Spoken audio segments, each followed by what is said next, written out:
Hello and good evening and welcome to this holy interchange. How may we be of service to you this evening? Who do I have the honor of speaking to?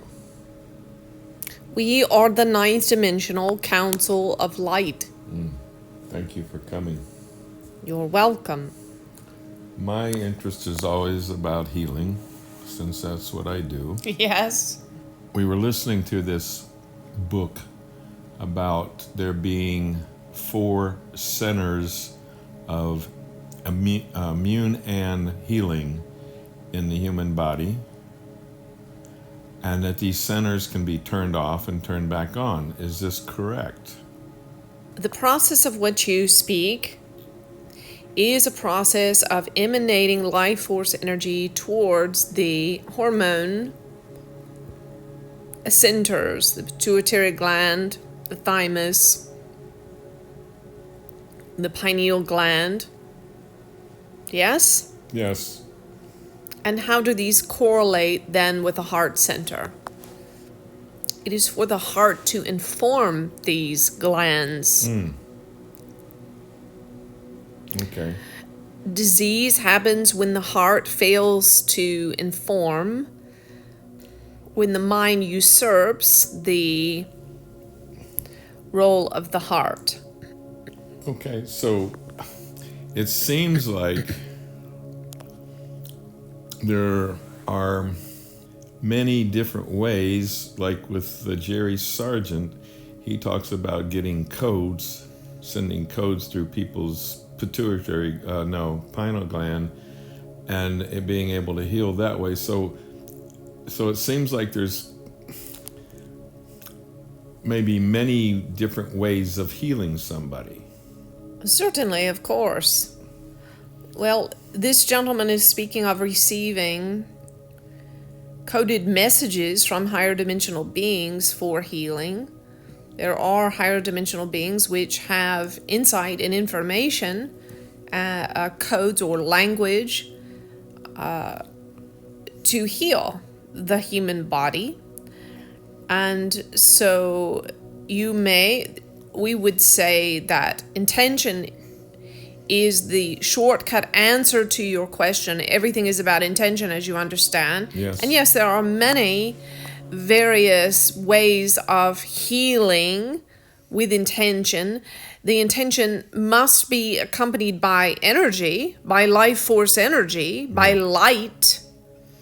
Yes? Yes. And so when intention is impaired with light or photons of life force energy, then healing may occur. And there may be many various ways of delivering the light and the intention. Yes? Yes. So we would say, do what works. Yes? Yes. As this vessel says very often, wisdom is doing what works. If it works, do it. If it works once, try it again in a different context or in the same context. And if it works in a different context or in the same context a second or third or fourth or fifth time, if it works in a different context, then continue on. It must only require energy and intention. Okay, so how do I get the higher beings, as the Layans or whatever, to help me, give me codes and help me? You simply receive them through trust and faith. You receive them through faith. Yes? Okay. Someone asked this vessel last week, could you ask Judah for upgrades, for my DNA upgrades? She said, yes, of course. Here, have them. It's very simple. There doesn't have to be a procedure or a process, but if the procedure or process that any vessel, this one or any other, presents to you as one that has worked for them, the reason it is likely worked for them is because it has within the language of it, some sort of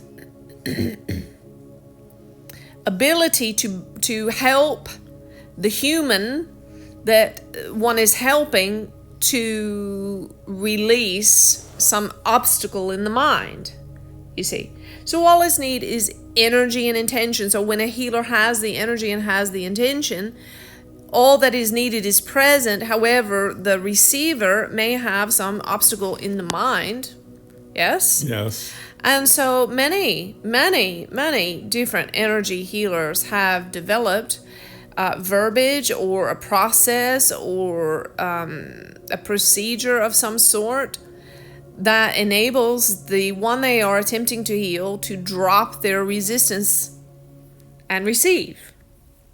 Yes. Yes. And so all that is needed is for you to intuit what it is that the other needs to drop, to release, in order to receive the healing which flows through you.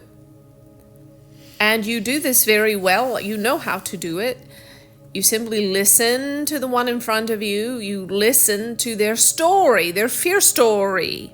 Yes? Yes. And in their fear story, you hear the obstacle. Yes? Or you might even hear the voice, the intonation and the voice of the young one inside of them, which is stalling the procedure. Just like little children who stall at night, not wanting to go to bed with a parent. Yes. Yes. And so when you're attempting to heal someone, there can be young parts inside, immature parts, aspects of the human who are stalling. Yes? Yes. Because they don't trust, or they are afraid, or they are attached. Yes. And so as you listen, you hear what the barriers are. You have intuitively a sense of it. And whatever procedure or process you use can work to help the other to let go. For example, going back to the metaphor, this vessel had young children who stalled going to bed, you see. Yes. And so what she did was she wisely implemented a nighttime procedure. Yes? Yeah. We watch our favorite television show. We brush our teeth, put on our pajamas, read one book, and sing one song, and then the lights are out. And so by implementing a procedure and being consistent with it, then the child grew to have an expectation of what would happen and to trust in the process and allow themselves to relax into sleep. And this process and procedure eliminated the stalling and the manipulation and antics of the child, you see?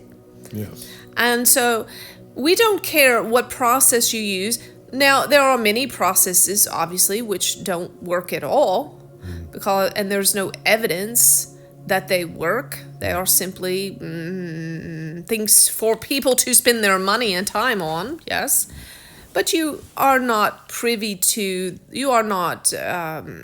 by those, yes? Yes. You have an intuitive sense about what works and what does not, yes? Yes. And just like your wife, you have thrown many of these things together to make your own sort of soup. Right. And that is fine. So energy and intention, yes? And listening to the one in front of you and intuitively addressing their immature obstacles of thought and emotion. And once those obstacles have been set aside, then your energy and your intention will most certainly heal. So how do I do that for myself? How do I heal myself? Well, one strategy we would say is to allow your wife to listen to your younger parts, yes, which stall the process. Right. Yes. And and heal those parts, relax those parts, assuage those parts, so that the energy and intention you are focusing on yourself can be more effective. Okay. But is there a way I can do that? I don't want to give her more work to do. Is there no way I can figure these out on my own? She does not mind working with you at all. She enjoys it. Now, one thing we want to say to you is that you have a subtle belief system we would like to address here. It is this: I'm not well yet, so that means I haven't discovered something that I need to discover in order to heal myself. Yes? Yeah. Okay, this is a false assumption. This is faulty logic. Okay. So we would encourage you that you don't need to continue searching for an idea, procedure, an implementation in order to see yourself through to being fully healed. The tools that you have in hand are sufficient. They simply need to be applied consistently, and we need you to relax into them and simply receive the healing from them. Yes? Yes. Yes, for example, if someone had a cold, yes, Yes. and you prescribed, you need vitamin C, yes, to help with this cold or flu, yes, it's understood that they don't take one and stop, right? It's understood that they need to take a certain amount consistently over a period of time. Yes? Yes. And so the tools that you have are effective. If you want to add this gentleman's tools that you are diving into, these tools are very effective from this gentleman. Yes, very effective. And they are very similar to the tools that your wife uses. They have the same Yes. intention and they have the same energy. Yes. So they are really the same. Same intention, same energy. It is the monkey on the island, you see. You remember the story of the monkeys on the island? Yes. Yes. So your wife has received this intuitively, the same method, intention, and energy that this gentleman has received. It's packaged a little differently. The verbiage is a little different, but it really delivers the same end result. Yes. Yes? And so you can add that if you want, but don't get tangled up in your head and think, well, I'm not healed yet, so I haven't found the thing. Maybe this is the thing, so let me add this thing. What's needed more than that, adding on something, is to simply be consistent with what you're doing because it is effective with intention and energy. Okay.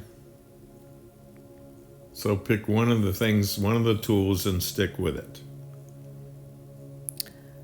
We would say that your acupuncture and your wife's treatments through Judah are all that are needed to heal anyone of anything. Okay. You can continue to look if you want and add things. We understand it's entertaining for you to do this. Yes? Yeah. It is really more of a hobby that you have with your wife. Yes? Yeah. And nothing wrong with that. You can enjoy it. But we're just pointing to a little trap here for you, which is to think that there's something more still that you need. Okay. Okay? And that is not so. Yeah. No, I know. Yeah. So you can heal her with acupuncture. She can heal you with what she does with Judah. Okay. Either of you can heal anyone with the modalities that you have. Okay. But there needs to be some consistency. You see, if someone came to you with cancer, yes, you would understand. You understand that you can heal them, but you understand they need to come more than once. Right. And they need to come consistently for a time. Right. And the same applies with your wife, you see. Someone that comes to her can make enormous progress in a session, enormous and find much relief.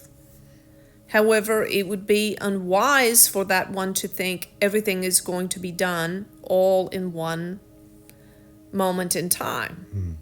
Now, there are times when readiness and opportunity intersect, and someone can receive massive transformation in a very short period of time. Yes? Yes. But it's not likely that for most people, that one moment in time will be the end of all of their disturbances. So why would you expect something different for yourself? Yes. Do you want to be instantly healed by some miracle trick, a magic trick? Yeah. Yes. Is that your expectation? No.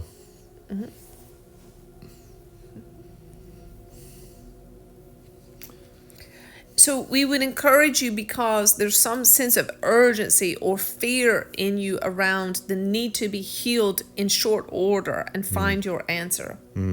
Why is that? Well, I guess because I don't think I have a whole lot of years left. So I guess I make time more important now than I would if I was 30 or 40 or 50.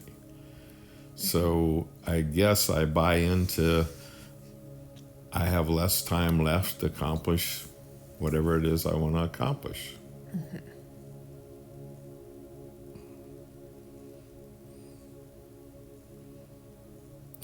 So is there an underlying anxiety about needing to fit everything into a short period of time?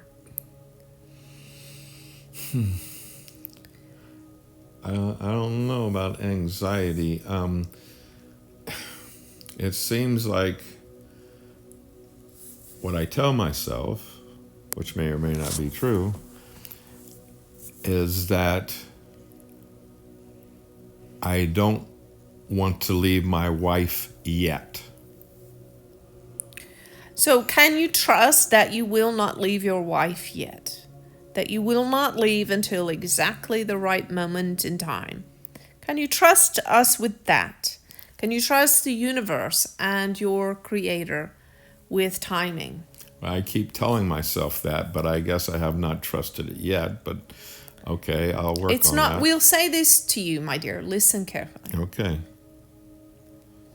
We could heal you if we healed you in this moment completely and you are in perfect health. It would not change the date and time and moment of your passing, your transition. Okay? Okay. The moment of your passing and your transition is preordained. It was determined by yourself in conjunction with Source and your angels and guides. And the day and time and moment of your passing will be in agreement with your soul and the desire of your soul. So we encourage you to drop this fear, you see, that's driving you to feel that you must find some healings for some things right this moment in order to expand your lifespan. Yes? Yes. Because we would say that to expand your lifespan really, in the truest sense, is an illusion. Because your life will be what it is. It will be what it is ordained to be. But the other piece to that is being in pain is no fun. Yes, we understand this. And so that's part of the healing thing, is to be out of pain.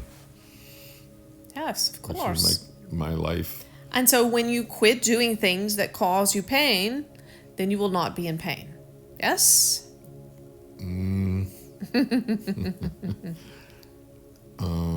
Okay.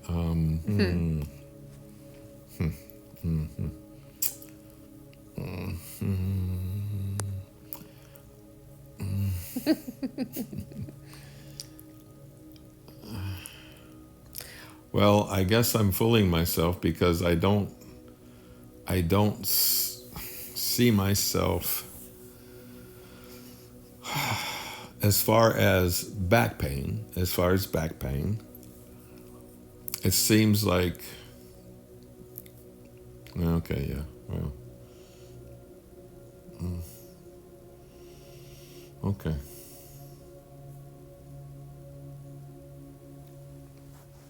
So let me ask you about ayahuasca and mushrooms.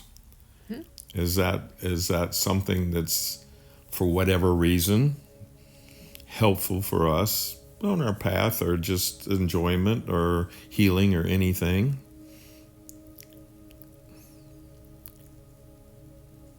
Well, we feel that you are quite capable of making a decision around this on your own. Okay. Yes, very simply with muscle testing, just like you do with any other substance. Yes. Yes, that's true. Mm-hmm. Yeah. Okay.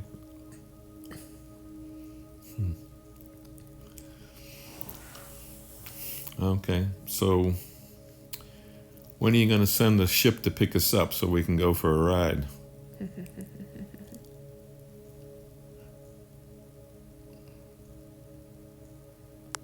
Well, we will not answer that specifically this evening. Okay. And I didn't think so.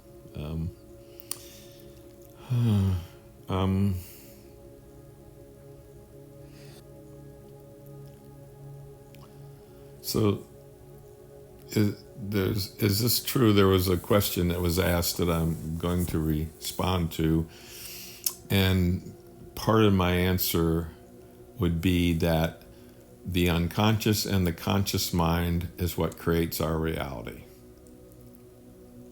Yes. Is that true? Yes. Is there anything else? Is it purely the conscious and unconscious mind? Or is there a superconsciousness piece to the mind that can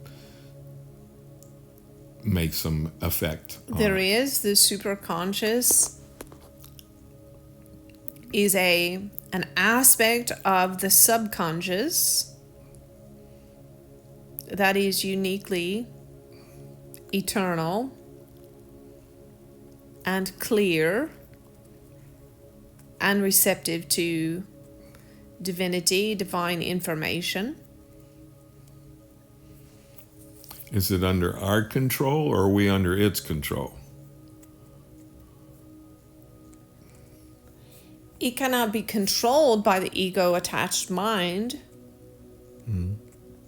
It can be shrouded or covered. How about by the heart? Controlled by the heart? No. Okay. So the superconscious can control us, though. Well, we don't like the word control at yeah. all. Influence?